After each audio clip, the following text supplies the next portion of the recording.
Standard of California, on behalf of independent Chevron gas stations and standard stations throughout the West, invites you to Let George Do It. Till Death Do Us Part, another adventure of George Valentine. Personal notice. Danger's my stock and trade. If it's loaded with dynamite and has to be kept confidential, you got a job for me, George Valentine. Write full details.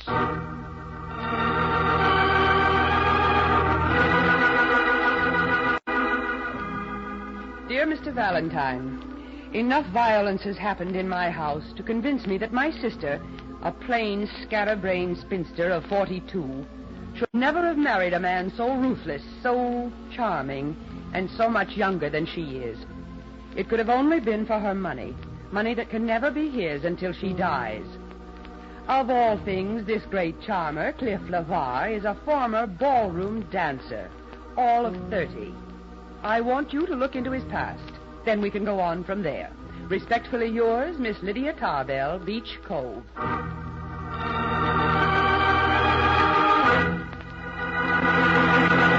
Come on, Max, come on. Miss Brooks and I have to make a train out to Beach Cove tonight. Now, take it easy, Georgie. I'm a theatrical agent, not a magician. Well, what did you find out about LeVar? All day I've been picking up information on this LeVar character. My secretary's got writer's cramp, and she's still blushing.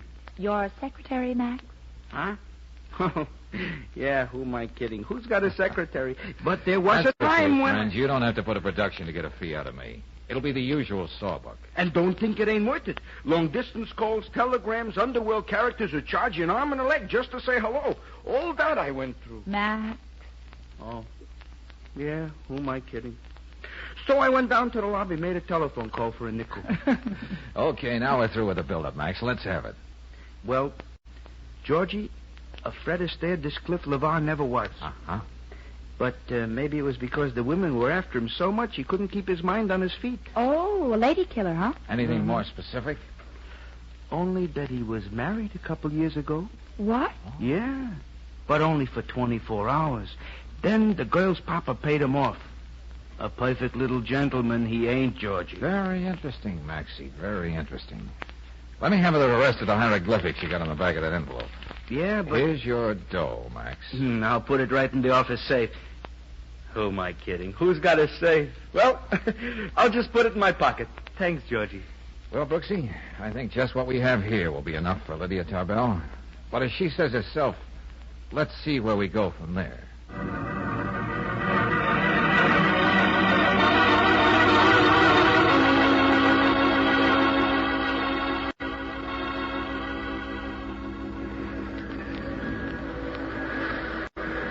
Beach Cove, folks.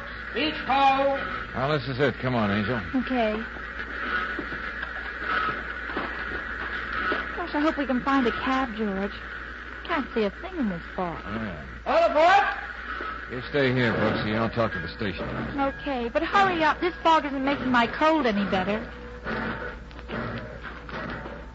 Wait a minute, you. Huh? You're Valentine, aren't you? Oh, now, shucks. I thought this was one time I wouldn't have to give out autographs. What did you say your name was, Junior? Get out of here, both of you. There's another train back to the city in an hour. You know, I'm sure the Beach Cove Chamber of Commerce isn't going to like this. What do I have to do to convince you people I'm not being funny? Valentine, stay out of my life. I'm warning you. If you come between me and Edie, I'll kill you. A man and his wife should be left alone. Now, that's a nice, brave speech, Clifford. But you'd better get out of my way. I have an appointment with Miss Tarbell. I told you what you'd better do. George! Hey, look, Nijinsky, how would you like an overnight bag right in your face? Put that down, lady. Ouch! Oh, hey, let go of her, LeVar. Valentine, I've been reduced to eavesdropping. I know why Lydia wants you here. She's got this crazy idea that I want to kill Edie, but I'm telling you... I told you to let go of her. Yeah, you would have done better if you brought your dancing shoes along, Buster. I can take care of myself. Everybody thinks I'm just a pretty boy. A pushover. I can take you anytime. Well, okay. Don't hit him again, George. I was mad enough to kill you, Valentine. But that wouldn't have done any good. I realize that now. Just don't make me do anything foolish.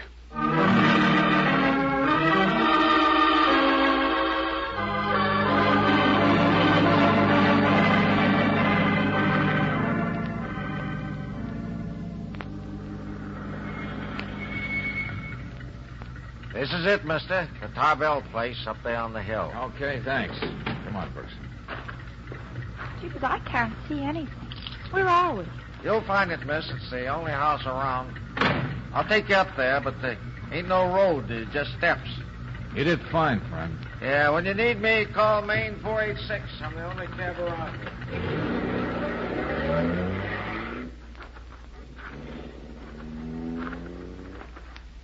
It's this way. I've been waiting for you long enough. Where did you come from? Just follow my flashlight up the hill, or you'll break your necks. Well, this is hardly a cheerful welcome. And would you be calling this a cheerful house? You ought to know. You know why you're here. Don't tell me you've been eavesdropping, too. You're talking about Mr. LeVar, aren't you? I seen what you done to him, Mr. Valentine. Must have been a mighty big poke you gave him in the face. Too bad I can't stop and congratulate you. Say, who are you anyway? Me? My mother said I was a descendant of the kings, a prince of the earth. The one and only Damien Michael O'Flaherty. Presently a servant. Watch your step taking this turn here. I can see we're coming to the house. What's that light down there in the bay? That would be the pride and joy of the Tarbell sisters. Their cabin cruiser. There ain't a Sunday goes by that don't see them out in the bay in it. You don't seem to approve. Me? No. I don't like hard, cold things that make boats run. I'm a stableman. That's why their father brought me here from Ireland as a boy. Uh-huh. Well, let's keep moving, Buster. Horses. Living, glorious things that coil or rile up against you under your very touch. Sensitive creatures. Like Miss Edie.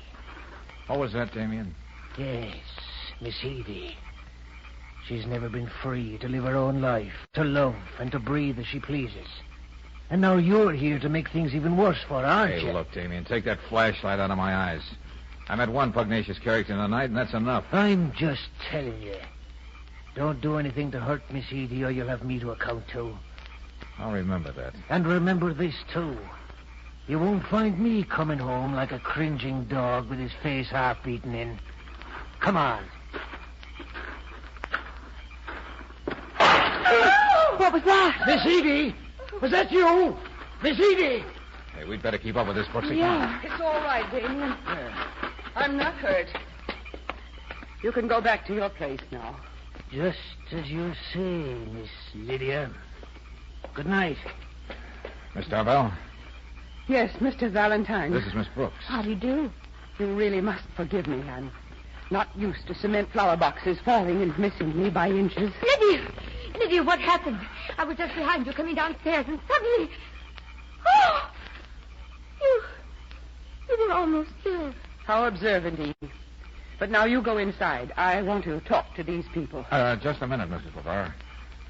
Did you see your husband since he came home? What?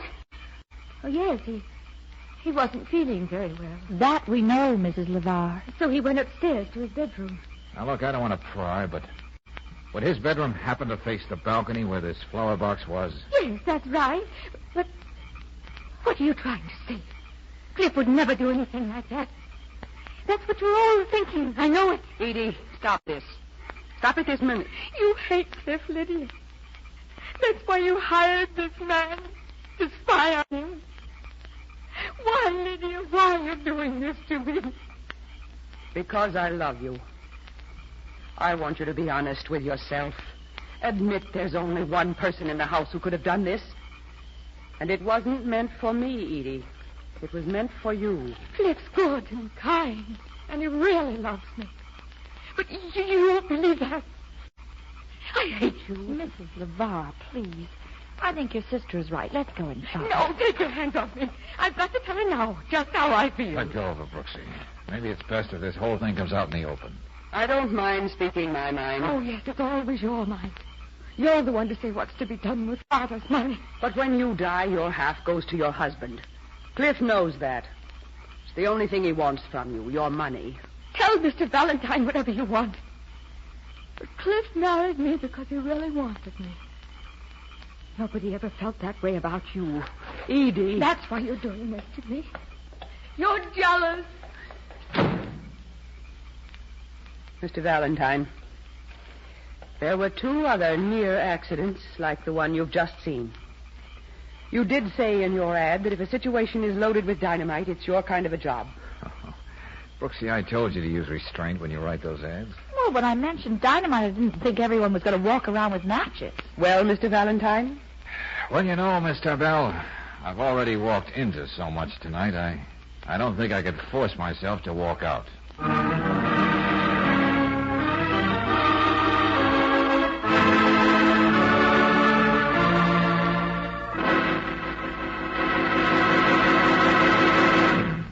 We'll return to tonight's adventure of George Valentine in just a moment. Meanwhile, a word about protection. Suppose you were the sheriff of Yuba County, California. You'd probably put your car at the head of your list of important equipment. You'd find you have a lot of miles to travel every day, and sometimes mighty fast. And what kind of protection would you give your car's engine? Why, sure, RPM motor oil. For that's exactly the motor oil that Sheriff John R. Dower of Yuba County uses. And here's what Sheriff Dower says, quote, "In my business, I do a terrific amount of driving, and I have to depend upon my car. I use RPM because it lubricates thoroughly, gives longer mileage, and low-cost operation," unquote. So, to really protect your car's expensive engine and to get longer mileage, why not switch to RPM motor oil? Special compounds in this premium quality oil keep your engine cleaner, protect it from internal rust, carbon, lacquer, and corrosion. It adds up to longer car life with fewer repair bills. Better take a few minutes tomorrow for an oil drain and refill with RPM motor oil. Get RPM at standard stations and independent Chevron gas stations where they say and mean, we take better care of your car.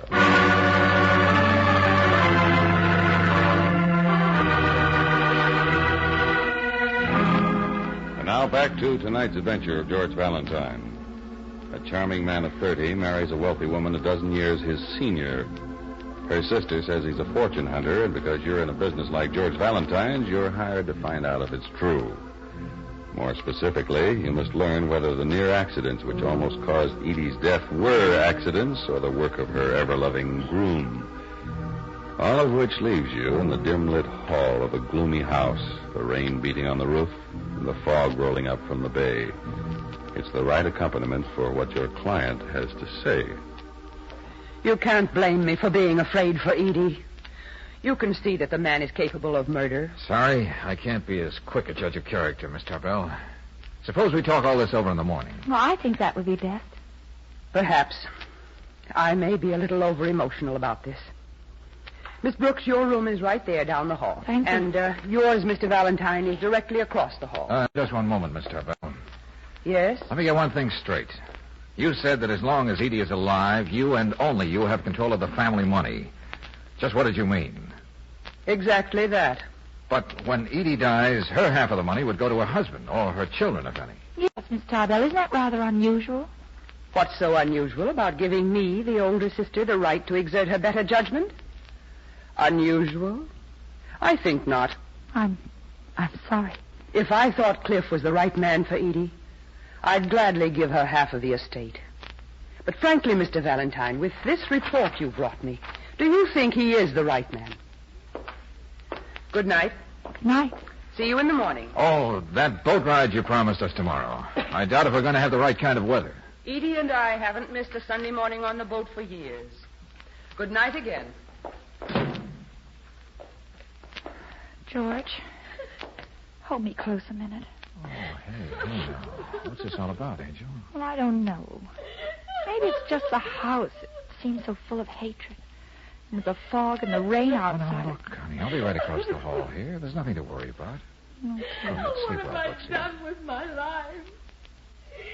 40 years gone. George, No happiness. that's Edie. Yeah. Hey, look, Angel, go in to see her. Try to calm her down.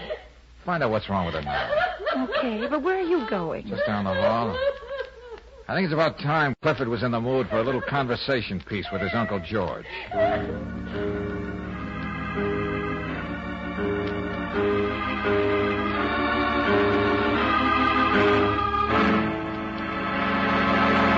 Can't you see I'm packing, Valentine? I'm getting out of here.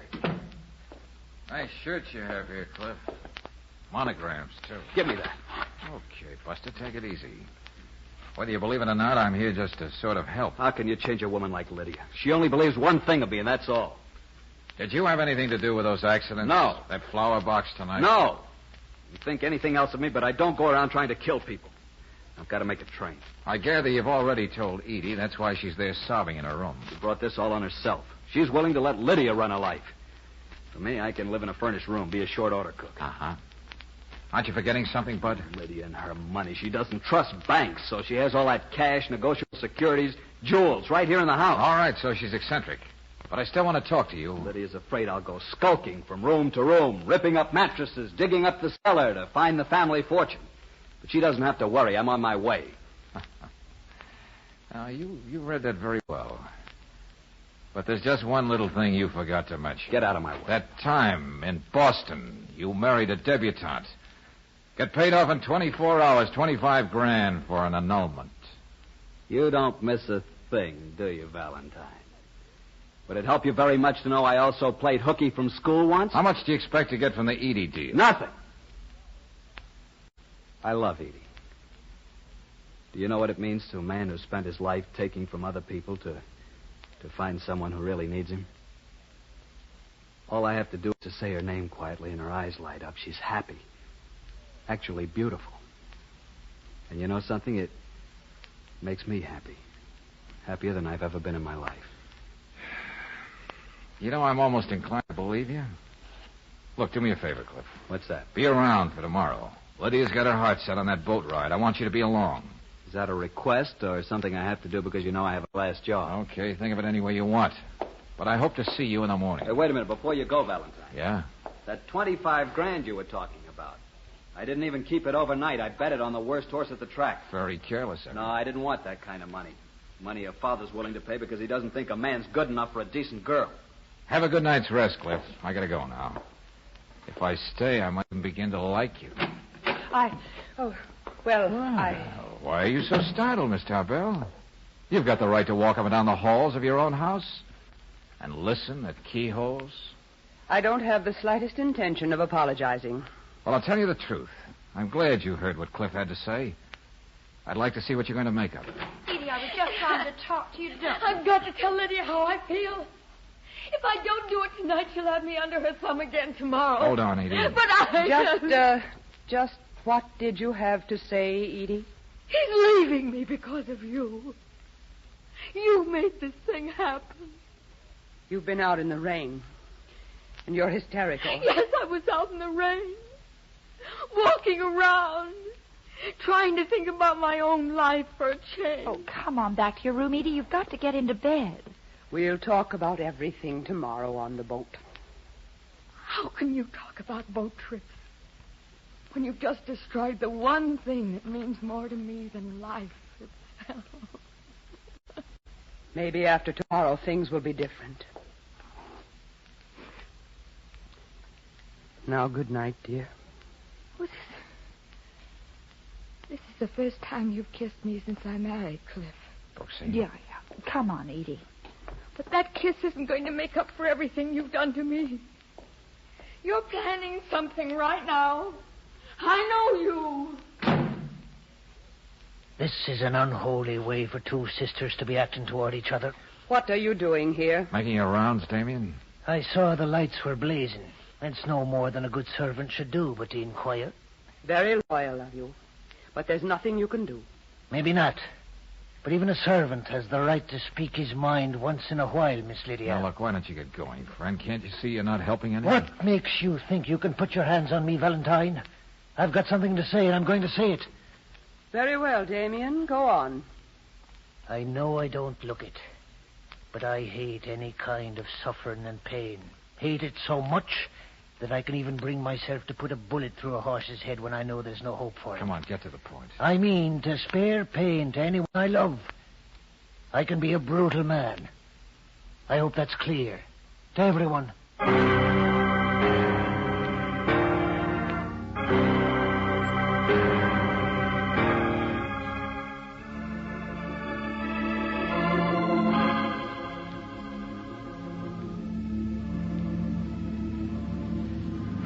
I don't know about anybody else, but isn't it kind of cold? And the fish aren't biting. Patience, Brooks. He almost snagged a seagull that time. I don't know why I'm here at all.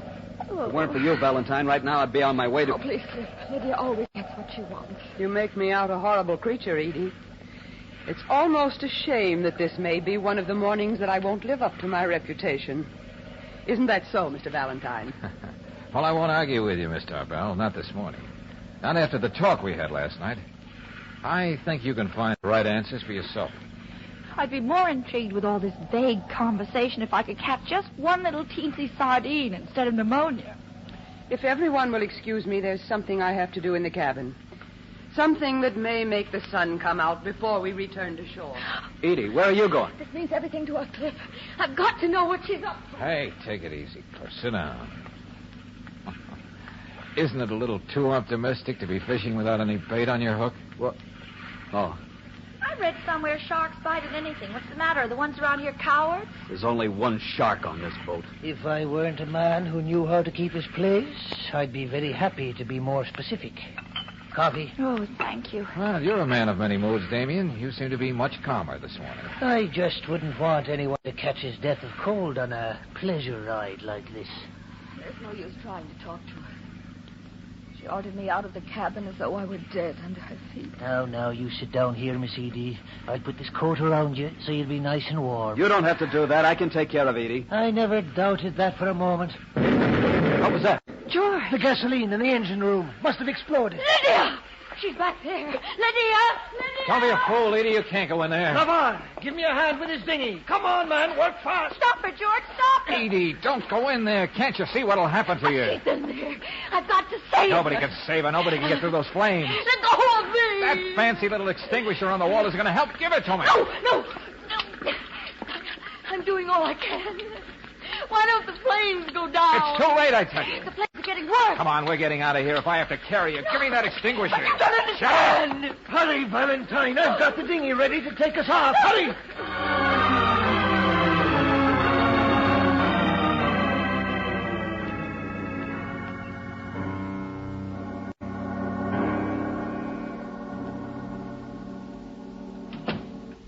Your wife all right, Mr. LeVar? Considering what you went through, Sheriff, I'd say so. It was a terrible accident. Miss Lydia was such a fine woman. If it's not too much to be asking, I'd like to go in and talk to Miss Edie. She's not seeing anybody, Damien. Sheriff, did Mr. Valentine say where he was going? He said he'd be... Oh, here he is. George, what kept you so long? Oh, things and stuff. I was just leaving, Valentine. Before you do, Sheriff, I wonder if you'd mind coming along while I talk to Mrs. LeVar a minute. Sure thing. Why not? You too, Brooksy. I don't think Edie should be bothered at a time like this. You just wait here with Damien, Cliff. Why did I have to quarrel with her just before it happened? We didn't really hate each other. Poor Lydia. Yes, poor Lydia. It wasn't an accident, Edie. She was murdered. What's that? What do you mean, Mr. Valentine? George, what did you find out when you went back to town? You can imagine what I might have found, Edie, can't you? Me? I had the fluid in that fire extinguisher analyzed. You know, Edie, the one you used trying to save your sister? What about it, George? Yes. What are you driving at? Edie, when you went out in all that wind and rain last night, it wasn't just for soul searching. You fixed the engine so there was bound to be an explosion. No. And you also put stuff in that extinguisher to make the fire that much worse. No, I... You not only wanted to make sure that you did a perfect job, but you also wanted to come out of it as the noble, self-sacrificing sister. Oh, was it wrong for me to fall in love with a man? I won't even attempt to answer that, Edie.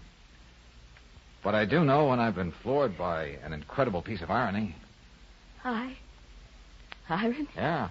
All the things you did, Edie, you did for nothing. What do you say? What do you mean? Well, I've got to admit, I don't know what you're talking about, Mr. Valentine. After everybody went to bed last night, Lydia told me what she decided to do. She brought all the money, the bonds, the jewels down to the boat this morning. What did you say? Yes, Edie, she was going to divide it with you at last, so you could be free to enjoy your life with Cliff. That's what she meant when she said she'd make the sun come out before we returned to shore. Oh, what did I do? What What did I do? You just made sure that the very thing you committed murder for is a heap of ashes on the bottom of the ocean.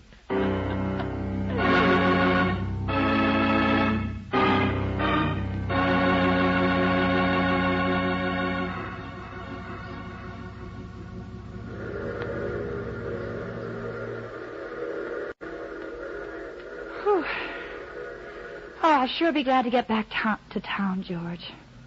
Hey, I can hardly see you in this fog. Yeah. Well, at least the train seems to be on time. You know, I could never quite make myself believe Cliff really loved Edie. Oh, but he did, Brooks, he did. And when Lydia overheard what he said to me in his room last night, well, that convinced her. Golly. When you think of it, all those accidents. Uh-huh. It was Edie who made them happen, and it was Lydia who was in danger. Well, that's what struck me right from the beginning. Whenever things happened, both sisters were around. I asked myself, why take it for granted Edie was meant to be the victim? Darling, I'm going to love being the mother of quiz kids. You know, I think I'm going to kiss you. In fact, I made up my mind. Why, Brooks? Yeah, it's lucky you're smoking a cigarette or I wouldn't be able to see you. Oh, darling. Well, gee, thanks, lady. Huh? That was swell. Too bad I gotta catch a train. What? Oh, I meant to tell you, Angel, I wasn't smoking.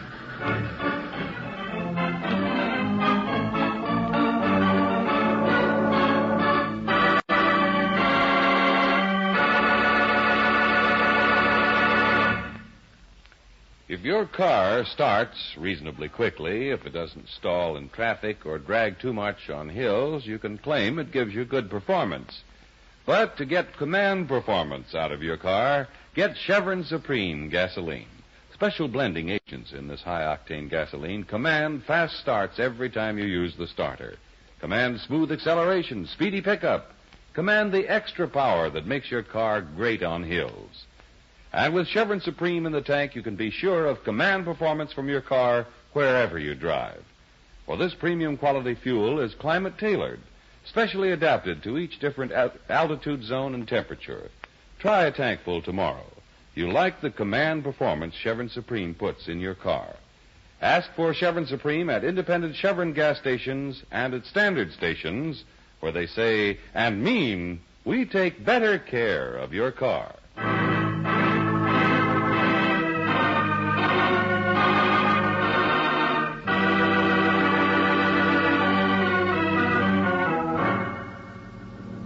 Next week at this time, when you join us in George Valentine's office, you'll hear him saying... No, I'm not trying to put anything over on you, Lieutenant. There's no dagger in Forrester's chest. Of course there isn't, George. But one of us killed him. What? Oh, now, look, one practical joke is enough. This is no joke, Brooksy. But Forrester was alive a minute ago when Lieutenant Riley examined him. The fact remains. Right now, he's very much dead.